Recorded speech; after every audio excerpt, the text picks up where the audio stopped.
नीला पण आता कुठेतरी मध्ये थोडं ऍडव्हर्टाईज आणली पाहिजे, तर सर्वांना समाधी लागेल.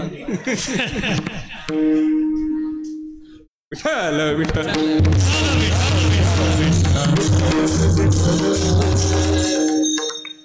नंद बाबांनी सांगितलं अगदी गुप्त रीतीने आपण नामकरण विधी करून घेऊ. अगदी प्रेमाने विनंतीपूर्वक नंद बाबांनी सांगितल्यामुळे त्यांनी मान दिला आणि गोशाळेमध्ये भगवान श्रीकृष्णांचं नामकरण विधी पार पडला. आणि तिथेच बलराम दादाही तिथेच होते, त्यांचंही नामकरण विधी तिथे संपन्न करण्यात आला. गर्गाचार्यांनी सांगितलं हा जो मोठा मुलगा आहे याचं नाम राम राहील. काय? राम. पण ह्याचं जे बल आहे ते कोणालाही शक्य होणार न पेलणार बल आहे, म्हणून याचं नाम बलराम होईल. हा जो लहान आहे, हा जो सावळा आहे, कोण आहे? हा जो सावळा आहे हा खूप आकर्षित करणारा आहे. ह्याचा जन्म आत्ताच नाही, युगामध्ये ह्याचा जन्म किंवा अवतार झालेला आहे, जो सर्वांना आकर्षित करणार आहे, म्हणून याचं नाव कृष्ण असेल. असं गर्गाचार्यांनी दोन्ही भावांचं नाव तिथे संपन्न केलं. नामकरण विधी पूर्ण आटोपला. नंतर नेहमीप्रमाणे जे आता आपल्या बायका म्हणजे ते सांगायची गरजच नाही, आलेल्या पाहुण्यांना आपला पाहुणचार कसा करतात ते, नाही का? तसं यशोदा मातांनी सांगितलं तर आपण सर्व विधी केलाय, आपण भोजन केल्याशिवाय जाऊ नये. नाही म्हणतो मला जमणार नाही, मला आश्रमात जाऊ दे. परत यशोदा मातेने फार विनंती केली, हात जोडून विनंती केली, प्रेमाने विनंती केली. आपण इथे आला तर आम्हा सर्वांना बरं वाटेल, आम्हाला आशीर्वाद प्राप्त होतील. त्यावेळेला गर्गाचार्याने सांगितलं माझे सोहळे असतात.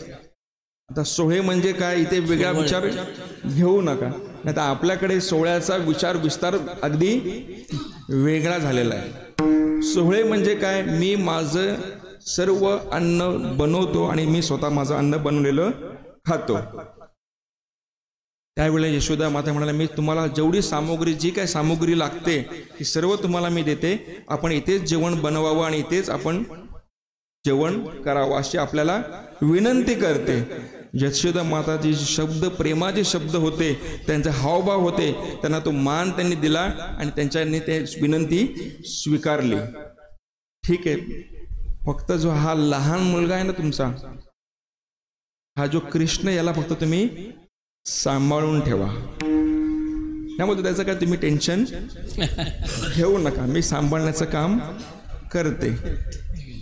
सर्व जी प्रसादाला जेवणाला सामुग्री लागते ती यशोदे मातेने त्या गर्गाचार्यांच्या हातात दिली आणि गर्गाचार्यांनी सर्व सामुग्री, जे जेवण होतं ते पूर्ण अन्न जे होतं, खीर पुरी जी होती ती पूर्णपणे पक्वान रेडी केलं, देवाजवळ नैवेद्य ठेवला आणि ध्यान करणार.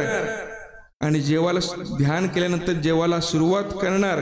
डोळे बंद केले, डोळे बंद केल्यानंतर डोळे उघडल्यानंतर काय पाहिलं, या बाबाचं सर्व हात पाय तोंड सर्व हिरेमध्ये माखलेले होते. म्हणजेच काय, सोवळ्याचं बवळं.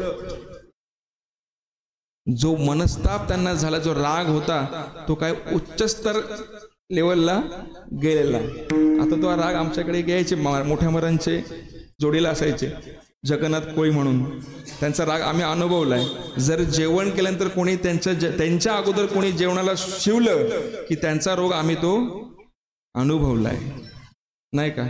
मामाने तर चातुर्मासात ते पंढरपुरात जे मोठे अधिकारी असतात त्यांचा अनुभवला असेल. जो राग होता त्यांनी ते यशोदा मातेला सांगितलं, तू तर सांगितलंय मी याला सांभाळते, पण हा तर वेगळंच काय करून बसला. सर्व माझं प्रसाद, जो माझं अन्न होतं, सर्व उष्ट करून टाकलं. परत यशोदा मातेने विनंती केली, अगदी काकुळटीला आली, मी तुमचे हात जोडते, पाया पडते, मी तुम्हाला सर्व नवीन सामुग्री परत देते, पण आपण इथून जेवण केल्याशिवाय जाऊ नका. कारण की अधिकारी व्यक्ती आपल्या घरातून उपाशी गेले तर ते वेगळा प्रकार तिथे घडतो. परत सामुग्री त्यांना जेवणाची दिली. परत त्या गर्गाचार्यांनी सर्व अन्न शिजवलं. आता या वेळेला यशोदे मातेने ठाम निर्णय घेतला. काय? आता याला रूम मध्ये ठेवते, टाळा लावत्या. त्यावेळेला टाळा होता की नाही माहिती नाही, पण तिथे परत त्यावेळेला कुठे टाळा होता? त्या बाबाला, आपल्या कन्हैयाला त्याने रूम मध्ये ठेवलं, लॉक लावला. लॉक लावल्यानंतर हा काय गडी बाहेर आता येणार नाही. गर्गचार्यांना विनंती केली तर आपण बिंदास मन मोकळे, काही टेन्शन न घेता आपण आपलं प्रसाद अन्न जेवण तयार करून आपण खावं अशी विनंती. परत गर्गाचार्याने सर्व तयार केलं, नैवेद्य देवाजवळ ठेवलं. आता खायला सुरुवात करणार. परत ध्यानाला बसले. काही क्षणांतर परत डोळे उघडले आणि उघडल्यानंतर ज्यांनी जी प्रार्थना केली, कोणाला? नैवेद्य दाखवल्यानंतर आपण काय करतो? देवाला प्रार्थना करतो, आपण ही त्या आमचं बनवलेलं नैवेद्य खावं. देवाने तोच विचार केला. या वेळेला हातपाय माखले नव्हते, अगदी भगवंत त्या ताटामध्येच बसले होते. पूर्ण शरीर जे होतं त्या खिरेमध्ये माखलेलं होतं. आता जो राग होता हा अनावर झालेला राग होता, म्हणजे त्याला आपण हँडल करू शकत नाही. थोडक्यात असा राग तिथे त्या गर्गाचार्यांच्या ठिकाणी निर्माण झाला. आता करायचं काय? खूप भडकले यशोदा मातेवर. यशोदा माता म्हणाले, मी तर तुमच्या समोर इथे रूम मध्ये ठेवला, लॉक लावला, आता हा कसा काय बाबा इकडे आला? कुणास ठाऊक. खूप राग अनावर झाला. आता म्हटलं, भगवंताला वाटलं आता हा जो आलेली व्यक्ती आहे आता माझ्या मातोश्रींना शाप दिल्याशिवाय राहणार नाही. नक्कीच आता माझ्या मातेला शाप मिळणार. त्यावेळेला भगवंतांनी डोकं चालवलं आणि त्या ठिकाणी त्या गर्गाचार्यांच्या नजरेला नजर मिळवली. आपल्या भाषेत आय कॉन्टॅक्ट. काय? Eye contact. नजरेला नजर मिळवली. त्यावेळेला त्यांनी विश्वरूप दर्शन त्या गर्गाचार्यांना आपल्या डोळ्यामध्ये दर्शन दिलं. त्यांना तर विश्वरूपाचं दर्शन गर्गाचार्यांना त्या ठिकाणी प्राप्त झालं. त्या वेळेला त्या गर्गाचार्यांना वाटलं हे काहीतरी वेगळं आहे, भगवंताचेच रूप आहे की भगवंताचाच अवतार आहे. जो राग होता तो राग सर्व नॉर्मल प्रेशरवर आला आणि जो प्रसाद होता खिचडीचा तो त्यांनी काही न सांगता, यशोदा मातेशी वाद न घालता तो अन्न जेवण जे होतं ते सेवन केलं. म्हणजे अशा सांगण्याचा तात्पर्य भगवंत अशा ज्या खोड्या आहेत ते सामान्य जीवाला समजण्याच्या पलीकडच्या आहेत. विठ्ठल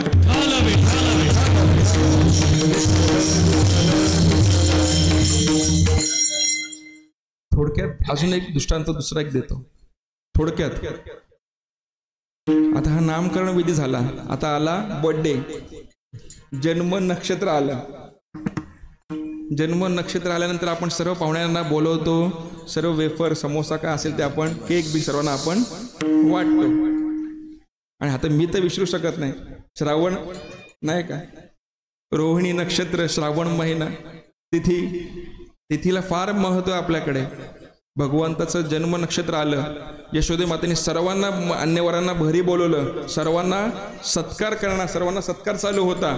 आणि या बाबाला मस्तपैकी आभूषण वगैरे घालून लाल कलरचे रंग तिथे उल्लेख आला, रांग कलरचा वस्त्र नेसून भगवंताला त्या कशाखाली ठेवलं? बैल पडवतो त्याला काय म्हणतात? छकडा. छकडा बरोबर ना? छकडा, छकडाच ना शब्द. छकडा. छकड्याच्या खाली भगवंताला तिथे ठेवलं. आणि ह्या यशोदा माता आलेल्या पाहुण्यांच्या पाहुणचारकारामध्ये व्यस्त झाल्या. व्यस्त झाल्यानंतर आता भगवंत आरडाओरडा करू लागले, माझ्याकडे कोणी लक्ष देत नाही. पण यशोदा मातेचं काय लक्ष भगवंताकडे गेले नाही. आलेल्या पाहुण्यांचा सत्कार करणं, पाहुणचार करणं तेही आवश्यक होतं. भगवंत रडू लागले. रडल्यानंतर तिथे आलेला जो त्यांचा भगवंताचं संहार करण्यासाठी आलेला जो वत्सासूर नावाचा दैत्य होता तो हवेचा अवतार घेऊन, वायूचा अवतार घेऊन तिथे आला. म्हणजे त्याचं कुठल्याही प्रकारचं रूप तिथे दिसत नव्हतं. त्याच्याकडे विशिष्ट प्रकारचं सामर्थ्य होतं, नाही का. उत्कच नाव त्याचं, उत्कच नावाचा दैत्य, ज्याच्याकडे वायूचं अवतार घेण्याचं सामर्थ्य होतं. जसं त्याने अवतार घेतला आणि भगवंताच्या जवळ गेला, जवळ गेल्यानंतर भगवंताने काय केलं, आपला पाय तो त्या छकड्याजवळ नेला आणि त्या छकड्याचा चकना चूर झाला, ते दैत्याचं चकना चूर झालं. म्हणजे दोन्ही एकाच वेळेला फक्त भगवंताच्या स्पर्शाने, असं भगवंताचं तिथे सामर्थ्य. आता सांगायचं काय, ह्याचा परत पूर्व इतिहास, तो तिथे कसा काय. ज्या वेळेला हिरण्यकश्यप नावाच्या अगोदरच्या काळामध्ये त्याला मुलगा होता उत्कच नावाचा, त्या मुलाने लोमेश नावाच्या ऋषींच्या आश्रमात जाऊन सर्व झाडं नासाधूस केलेली. त्यावेळेला लोमेश नावाच्या ऋषी मुनींनी त्यांना शाप दिला, तू वायूप्रमाणेच राहशील. त्यावेळेला त्यांनी विनंती केली आणि त्यांच्याकडे उशाप मागितला, त्यांची माफी मागितली, मला यातनं सुटका करा. त्यावेळेला लोमेश ऋषींनी त्यांना सांगितलं की ज्या वेळेला भगवान श्रीकृष्णांचा अवतार होईल, त्यांचा स्पर्श होईल, त्यावेळेला तुझी तिथनं सुटका होऊ शकते. अगदी त्याच वेळेला ज्या वेळेला ते दैत्याचं भगवंताचा स्पर्श झाला, त्या ठिकाणी त्यांनी वेगळ्या प्रकारचा अवतार त्यांनी तिथे निर्माण झाला आणि 100 घोडे असलेल्या रथात बसून तो तिथे गोलोकास निघून गेला. किती घोड्यांचा? 100 घोड्यांचा रथ. आपल्याकडे एकही नाही अजून. 100. आता हे शास्त्रात आलेले शब्द आहेत. माझ्या खिशातलं तो कुठे जातोय? सिंगापूर के दुबईला नाही, गोलोकात 100 घोडे असलेला रथ तिथे त्यांना प्राप्त झाला भगवंताच्या एका स्पर्शाने. एवढे औदार्यवान भगवान होते, नाही का.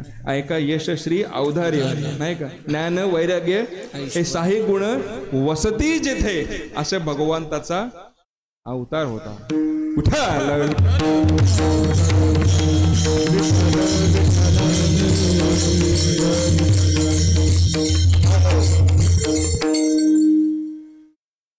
हनुमान महाराजांनी सांगितलं सावकाश झालं तरी चालेल, त्यामुळे मी अजून थोडस. जन्म झाला, नामकरण विधी झालं, बर्थडे ही झाला, तर महाराज बाबा थोडेसे आपले रांगू लागले. जसं म्हणतात, कुठल्या जे लीला केल्यात कुठल्या दशेत केलेत?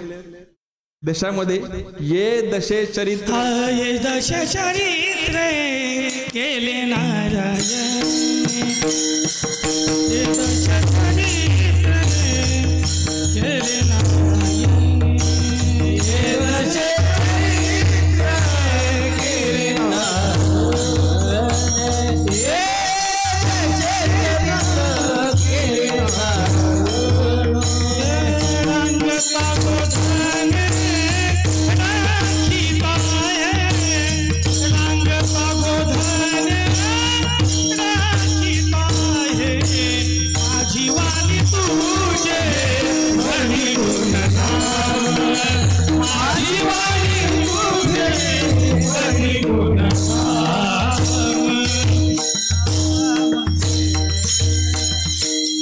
भगवंताने ज्या लीला केल्या, ये दशे चरित्रे केले नारायणे, रांगता गोधने राखेत आहे. म्हणजे अशा दशेमध्ये भगवंताने लीला केल्या. आता भगवंत थोडे मोठे झाले, चालू फिरू थोडेसे रांगू लागले, अजून थोडे मोठे झाले. आता त्या गावामध्ये बाहेर पडल्यावर मी नेहमी सांगतो, एकटा आपण बाहेर पडत नाही. तसं बाहेर पडल्यानंतर भगवंताला सर्व प्रकारची सवंगडी प्राप्त झाली, नाही का. आम्ही पंढरपूर आळंदीताना एकटे कधी जात, सवंगडी घेऊनच जातो, नाही का. बर्थडे असो हल्दी असो, आम्ही सवंगडी घेतल्याशिवाय जातच नाही. असं भगवंत बाहेर पडल्यानंतर सर्वंगडी त्यांना भेटले. कुठले? कुठल्याही प्रकारे भगवंताने तिथे रिझर्वेशन ठेवलं नाही. अगदी गरीबातले गरीब, श्रीमंतातले श्रीमंत, बोबड्या असेल, कुठल्या काळी असेल नाही का, लंगडा असेल, सर्व प्रकारचे सवंगडी भगवंतांनी जवळ ठेवले. तिथे कुठल्याही प्रकारचा भगवंतांनी भेदभाव, जाती, वर्म ठेवला नाही का. सर्वांना भगवंताने एकत्रित केलं. एकत्रित केल्यानंतर काय, कुठे आपला मोर्चा वळवला, दह्याच्या लोण्याच्या प्राप्ती करता. त्यांना सांगितलेलं, तुम्हाला जर सर्व प्राप्त, पोटभर प्राप्त करायचं असेल तर माझ्या मागे याला करिया रे लागे, याला करिया रे लागे, याला करिया रे लागे, याला करिया रे लागे. आवघे माझ्या मागे मागे, आवघे माझ्या मागे मागे, माझी रे तो पोट भरी, पुढे म्हणाल तो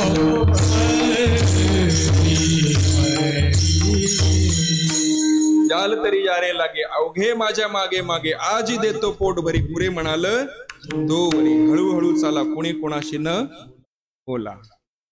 भगवंतांनी हे सांगितलं, तुम्हाला जर पोट भरून हवा असेल तर माझ्या मागे मागे यावं लागेल. तुम्हाला पोट भरेपर्यंत प्राप्त होईल, पण काही नियम आहेत, ते नियमही तुम्हाला पाळावे लागतील.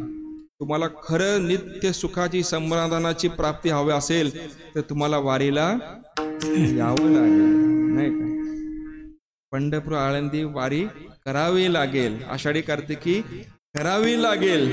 आपण सर्व हे मोठ्या महाराजांच्या मागे गेलो म्हणून आपल्याला हा संप्रदाय कळाला नाही का.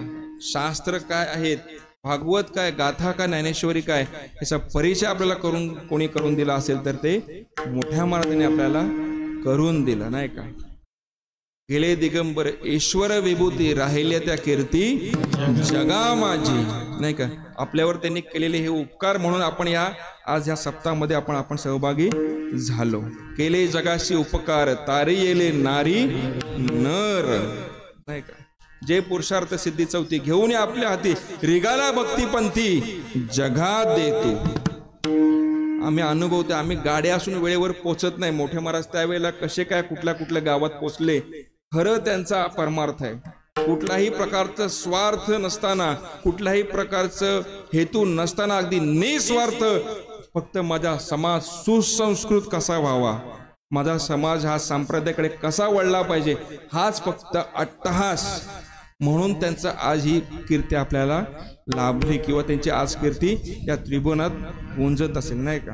विठ्ठल तसं भगवंताने आपल्या गोपाळाला सांगितलं, जर तुम्हाला खरं नित्य सुखाची आवश्यकता असेल, समाधानाची आवश्यकता असेल तर माझ्या मागे मागे यावं लागेल. म्हणजेच आपल्याला गोपाळ व्हावं लागेल, भगवंताच्या दिलेल्या मार्गावर चालावं लागेल. वेद मार्ग मुनी गेले, त्याच मार्गे मी चालिलो नाही का. जे मार्ग संतांनी आपल्याला सांगितलेत, वेदाने सांगितलेत, शास्त्रांनी सांगितलेत, त्याच मार्गावर आपण चाललो पाहिजे, त्याच नियमावर आपण राहिलो पाहिजे. गोकुळात असताना भगवंतांनी काही नियम पाळले. केस कापले नाही, शिवलेले कपडे घातले नाही, शस्त्र देवाने बाळगले नाही, असे काही नियम आहेत ते भगवंताने पाळले. पायात चप्पल घातली नाही. 4 नियम भगवंताने तिथे गोकुळात असताना पाळले. किती नियम? 4 नियम. केस कापले नाही, शिवलेले कपडे घातले नाही, चप्पल घातले नाही, केस कापले नाही, असे 4 नियम भगवंताने पाळले. डोंगरे महाराजांच्या भागवतात ते आलेलं आहे. काल फोटो काढला आमच्या मंडळीने, ते शाळेत सर्व कृष्ण बनून यायचं होतं, फोटो काढला. मी बोलू फोटो काढ, फोटो टाकू नको, कारण की तू त्या पायात चप्पल घातलीये.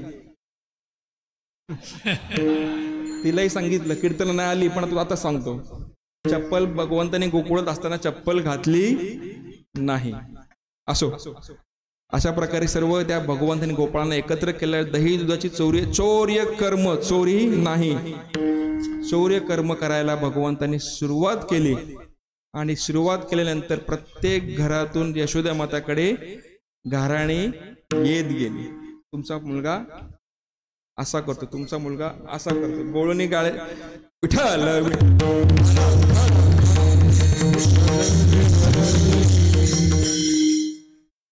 सर्वांचे गाणे ऐकली. यशोदा मातेने सांगितलं, आता काय तू गावात राहू नको, तू शाळेत जायला सुरुवात कर. शाळेत म्हणजे त्यावेळेला कशा करता, गायी वळवण्याचं कार्य तिथे शाळेत घालण्याचा प्रकार.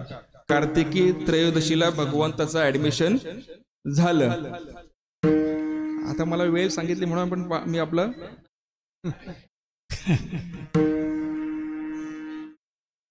भगवंतानी यशोदे मातेचं ऐकलं व शाळेत जायला सुरुवात केली. म्हणजेच गायी वळवण्याचं कार्य भगवंतानी जाण्याची सुरुवात केली. आता तिथे एकटे गेले का, भगवंतानी सर्वांना हाका मारून बोलवलं.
भगवंताने सर्व गोपाळांना एकत्रित केलं आणि गायी चरायला तिथे वनात जायला सुरुवात केली.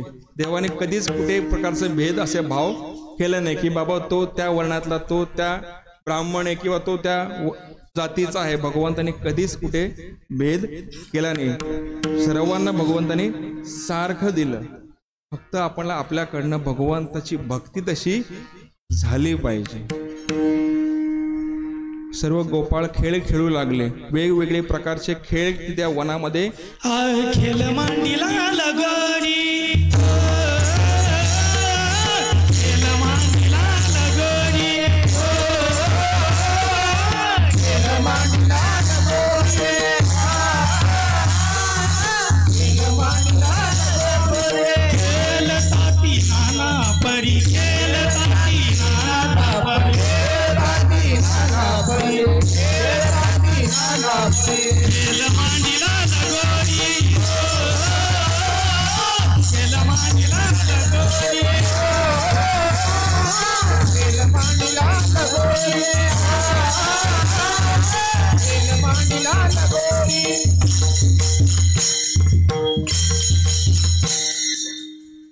भगवंताने गोपाळांनी सर्वांनी एकत्रित मिळून तिथे वेगवेगळे प्रकारचे खेळ खेळले. लगोरी म्हणजे तेव्हापासून नाही का, म्हणजे लगोरीचा इतिहास ही तेव्हापासूनचा आहे नाही का, 5000 वर्षापासूनचा तो इतिहास आहे. असे वेगवेगळे प्रकारचे भगवंताने आपल्या गोपाळांबरोबर खेळ खेळले. फक्त याच अवतारामध्ये भगवंत आपल्या भक्तांबरोबर खेळ खेळतात. रामाचा अवतार पाहिला, शंकराचा अवतार पाहिला, कुठेही तुम्हाला भगवंत आणि भक्तांमध्ये खेळ दिसणार नाही. फक्त या आणि याच अवतारामध्ये भगवंत आपल्या भक्तांबरोबर खेळ खेळतात. पुढे अजून पुढे येतो आपण. श्री गोपाळ म्हणाले, 12:30 व्हायला लागले, तुम्ही ब्रेकफास्ट करून आला असाल. आमचा कालचा उपवास, आमचाही उपवास आहे. देवाने सांगितलं, जशी माझी सिदुरी आहे, माझी आहे तशी पाहे नाही का, माझी जशी शिदोरी आहे तशी तुम्ही शिदोरी घेऊन या. शिदोरी म्हणजेच डबा. आता सर्वांना वाटेल रिपीट का, आपण काही एक जरी व्यक्ती नवीन असेल त्याला सांगणं माझं कर्तव्य आहे. शिदोरी म्हणजे डबा. आपण साध्या भाषेत आपण जे घेऊन जातो कामावर त्याला म्हणतात डबा. आम्ही आता पंढरपुरात डबा निघतच नाही, शिदोरीच निघते मुखामध्ये. असो. त्यावेळेला गोपाळ म्हणाले, आता आम्हाला काय वेगळं शिदोरी आणा सांगू नको. तुका म्हणे हरी माझे कोणी नाही घरी, माझे घरी आता कोणी नाही, जसे तुम्ही आहे तुम्ही सर्व माझा सांभाळून घ्या. त्यावेळेला भगवंताने त्या गोपाळांना मान दिला आणि त्यांची शिदोरी स्वीकारली. आणि ते दोन्ही शिदोऱ्या भगवंताची, जी फक्त श्रमिक सात्विक होती आणि गोपाळांची पाप पुण्य मिश्रित शिदोरी होती, ती एकत्रित केली. त्याला म्हणतात काला. दोन पदार्थ जेव्हा एकत्र देतात त्याला म्हणतात काला. या मंडपा मंदिरात वारकरी व अवारकरी दोन्ही एकत्रित बसले, त्याला म्हणतात काला. विठ्ठल.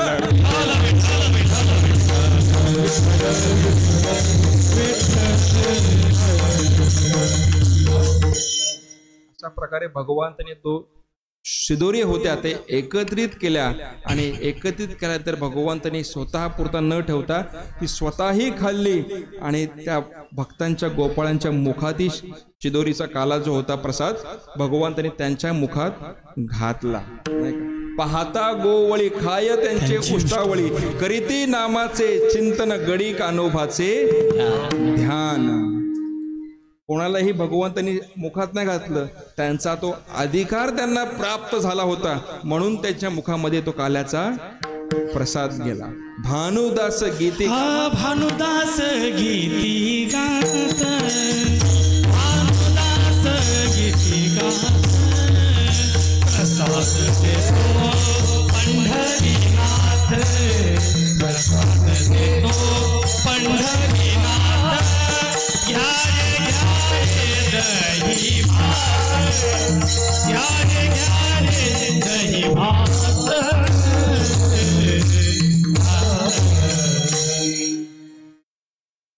भगवंतांनी त्या प्रसाद सर्वांना तिथे वाटला नाही का. एवढं त्या गोपाळांचं अधिकार भगवंताने आपल्या हाताने त्यांना तो कालाचा प्रसाद मिळवून द्यावा. काय त्यांचा तो अधिकार असेल, काय त्यांची भक्ती असेल नाही का. मला वाटतं त्यांच्या एवढी भक्ती कोणी केली नसावी. स्वतः भगवंत त्यांना काल्याचा प्रसाद देत आहेत नाही का. असो, जेवढं शक्य होईल तेवढं आपल्या समोर अभंग अगदी तसाच असेल असं अजिबात नाही. संतांचे विचार जे आहेत ते अगदी व्यापक दृष्टीने आहेत. जेवढं शक्य होईल तसं आपल्या समोर चिंतन मांडण्याचा प्रयत्न केला. आजचा हा दिवस आहे, हा काल्याचा दिवस नाही का. म्हणजेच कुठलाही सप्ताह असो का कथा असो, जोपर्यंत काला नाही तोपर्यंत त्याची सांगता नाही. अगदी त्याप्रमाणे त्या न्यायाने आजची जी सेवा आहे काल्याची सेवा. म्हणजे काला म्हणजेच या खा आणि विठ्ठल.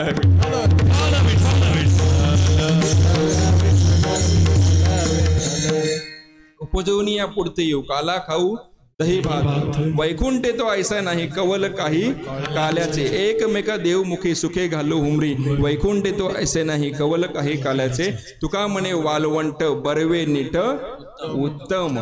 कालाची प्राप्ती करायची असेल तर भगवंताचे गोपाळ व्हावे लागेल. गोपाळ झाल्यानंतर भगवंताची भक्ती करावी लागेल, तरच आपल्याला काल्याचा प्रसाद प्राप्त होऊ शकतो. चुकून एखादा शब्द कोणाला लागला असेल, माझ्या मुखातून गेला असेल, आपण सर्व मोठे ज्येष्ठ श्रेष्ठ वयोवृद्ध ज्ञानवृद्ध आपण सर्व आलेले श्रवैते श्रवण करणारे भक्त आहात. आपण उदार अंतःकरणारे मला क्षमा कराल अशी अपेक्षा ठेवतो. व झालेली सेवा गोपाळाच्या भगवान गोपाळ कृष्णांच्या चरणी समर्पित करून आपल्या सर्वांची मी रजा घेतो व सेवेला पूर्ण विराम देतो. ज्ञानेश्वर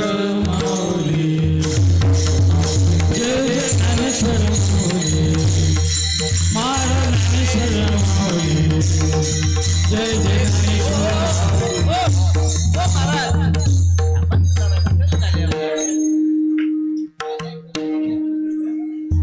विठ्ठल. जय जय विठ्ठल.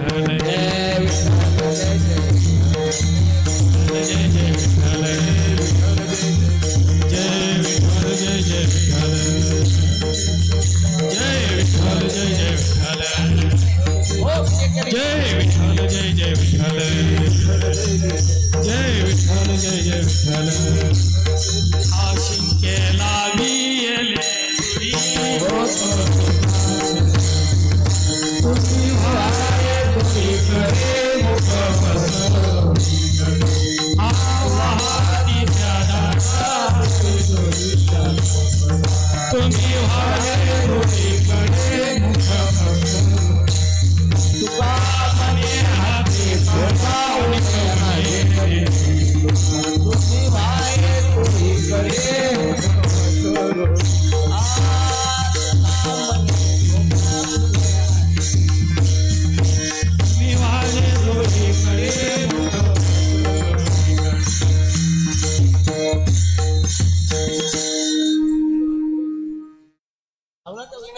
ना त्या हंडीला विना लावा विनेकर येई लावला थोडा हंडी हंडी फोडा आता थोडा आम्ही बोलून झालं चरण तुका म्हणे हाती ठोका आणि कवने तुम्ही वाटे दोरी करे कंठी धर हो चालत नाही आलेत नाही कंठी धरीला कृष्ण मणी मला वाटू एकमेका वैष्णवी खास वाकुलिया ब्रह्मादि खास लोकाला मला वाटू एकमेका वैष्णवी खास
युग्य 28 विठेवर उभा मंदिर कुमाई दिसली वेशोभा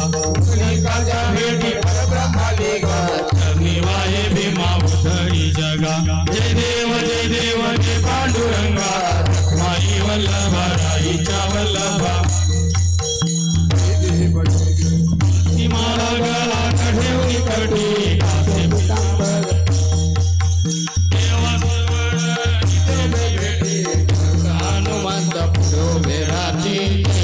आषाढी कार्तिकी भक्त झाले ती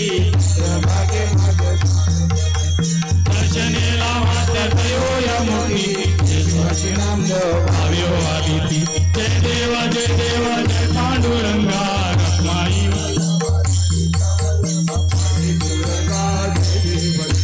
आरती ज्ञान राजा महाकैवल्य तेजा श्री साधू संत मानवे जला माता ज्ञान राजा लोकले ज्ञान जगे धन नदी कोणी अवतार पांडुरंग नाव ठेविले ज्ञानी आरती ज्ञान राजा प्रगट भूया बोले विश्व ब्रह्माची केले समाजा नाथनी पायी सतची ठेले आरती ज्ञान राजा हा केवल तेजा स्मृती साधू संत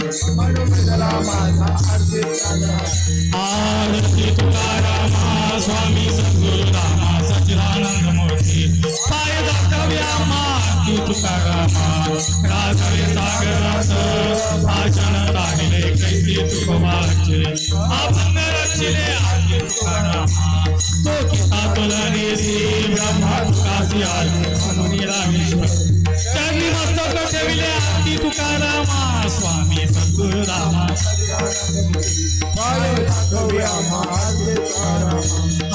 जय देव जय सद्गुरुनाथ वामन बाबा चरणी ठेवी तो माता प्रपंची आस्था परमार्थ साधिले जली कमल तैसे अलिखडाईले भक्ती ज्ञान वैराग्य स्वया चढिले मुमुक्ष साधकासी प्रबोधन केले जय देव रामकृष्ण गुरुआज्ञा प्रपंच लुटविले पैसोनी सीतासनी मनोरथ पाडुले करोले पलोजे ग्रामी वास्तव्य केले सन्मार्गी लावले तडमुड उधळले जय देव फाल्गुन शुद्ध षष्ठी केले हरिपाठी समयी ब्रह्म ब्रह्मानंद रंगले साईच्या मुक्ती पावून सुखकृत्य झाले दैव योग सावले श्री गुरु चरण पावले जय देवा जय सद्गुरुनाथा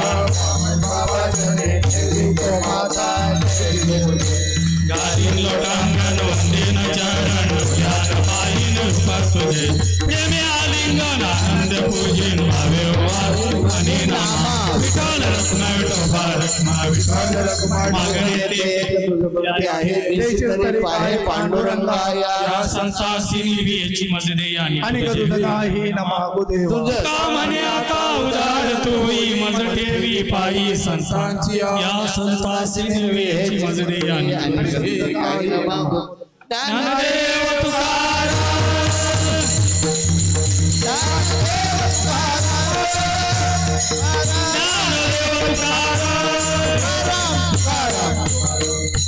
पुंडलिकाद्या विठ्ठल श्री ज्ञानदेव श्री पंढरीनाथ भगवान माऊली ज्ञानेश्वर जगद्गुरु तुकाराम सद्गुरु वामन बाबा सद्गुरु सावळा वासुदेव वैराग्य मूर्ती राजाराम गोपाल कृष्ण भगवान की जय जय राधे श्याम जय श्रीराम जय श्रीराम वासुदेव हरे वासुदेव हरी कोणी उठू नका वासुदेव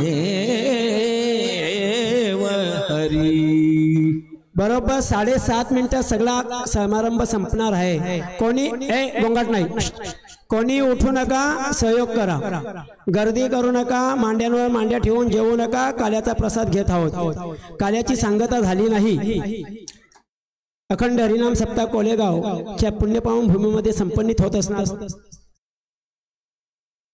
एकही माणूस नियम तोडू नका संपन्नित होत असताना सद्गुरू सावळाराम बाबा महाराज वामन बाबा महाराज वासुदेवजी महाराज वैराग्यमूर्ती राजाराम महाराज यांच्या अथक परिश्रमाने सुरू असणाऱ्या सप्ताहामध्ये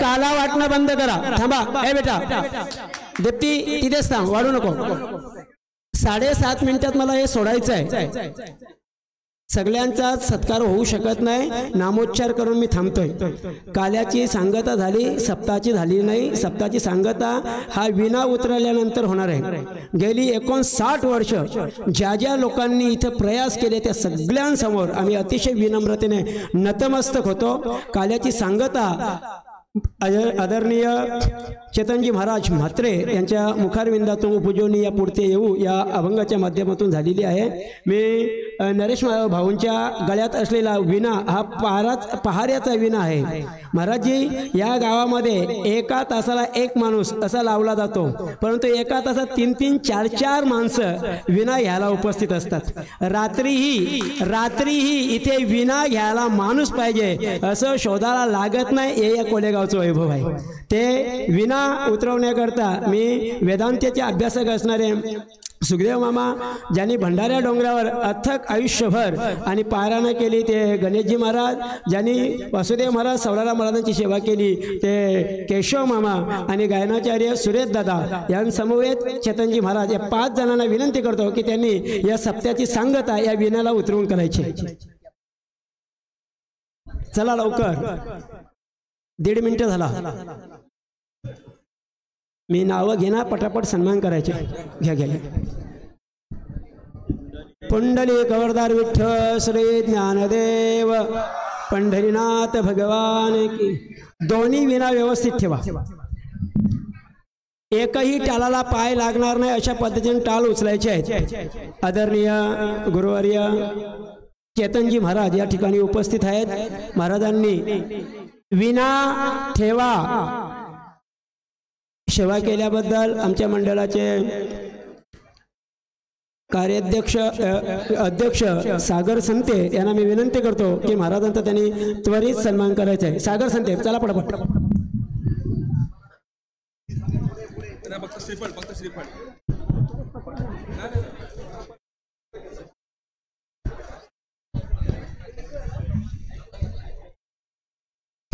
महाराजांना विनंती करतो की इथे रोज चौबदाराचा आणि विनेकरांचा ज्यांनी सन्मान कार्य केलं त्यांना सन्मानित करा कमलाकर दत्तू पाटील चला पटापट महाराज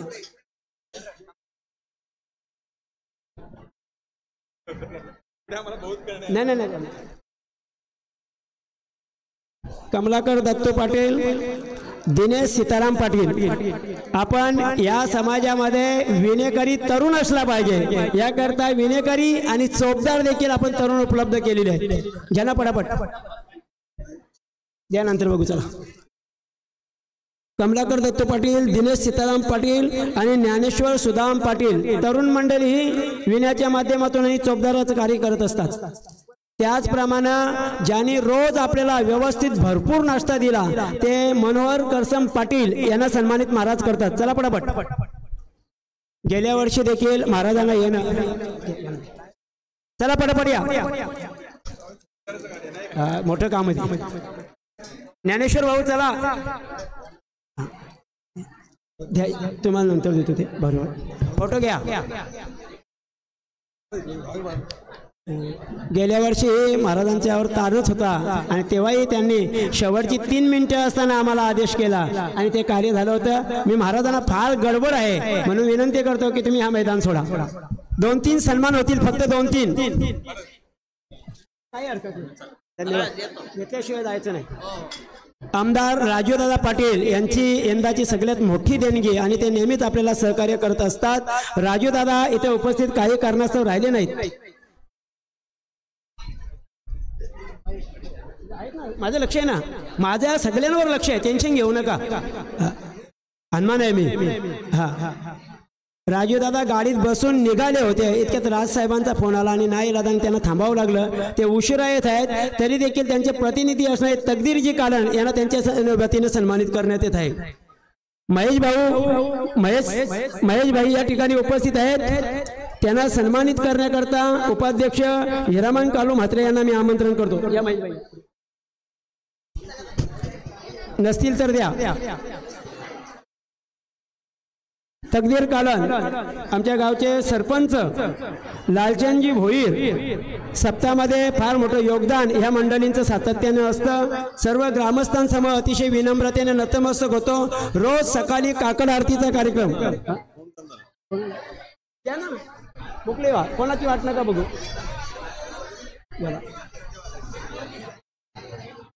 हो ते चालेल ना, त्यांच्यासाठी थांबलं. नावं घेतल्या द्या. चला तकदीरजी या पटापट. लालचंद भोईर चला. सकाळी काकड आरतीला रोज आणि घेसरवरून मंडळी येत होती. सगळ्यांना धन्यवाद देतो. सकाळच्या पारायणाला काटई आणि निलजाची मंडळी सातत्याने होती, त्यांनाही धन्यवाद देतो. प्रत्येकाचा नामोच्चार मी करू शकत नाही. गात्या भजनाला देखील माधव कामत हे सातत्यानं ठाण मांडून बसले होते. रोजची कीर्तन प्रवचन या गावातल्या लोकांनी केली, त्या सगळ्यांना धन्यवाद देतो. खास करून महिला वर्गानं अतिशय सेवा या गावामध्ये केली. या महिला वर्गांनी सेवा केल्याबद्दल आम्ही मंडळ त्यांचे आत्यंतिक ऋणी आहोत. आणि मी काही कारणास्तव थोडा उशिरा राहिल्या कारणाने मी क्षमा मागतो आणि थांबतो. सगळ्यांनी महाप्रसादासाठी इथंच बसायचं आहे. गायक म्हणून आम्हाला अनंत महाराज असतील, रमेश बुवा असतील, गोरक्ष असेल, योगेश असेल, 23 गाव एकादशी ग्रुपचे अध्यक्ष जगन्नाथ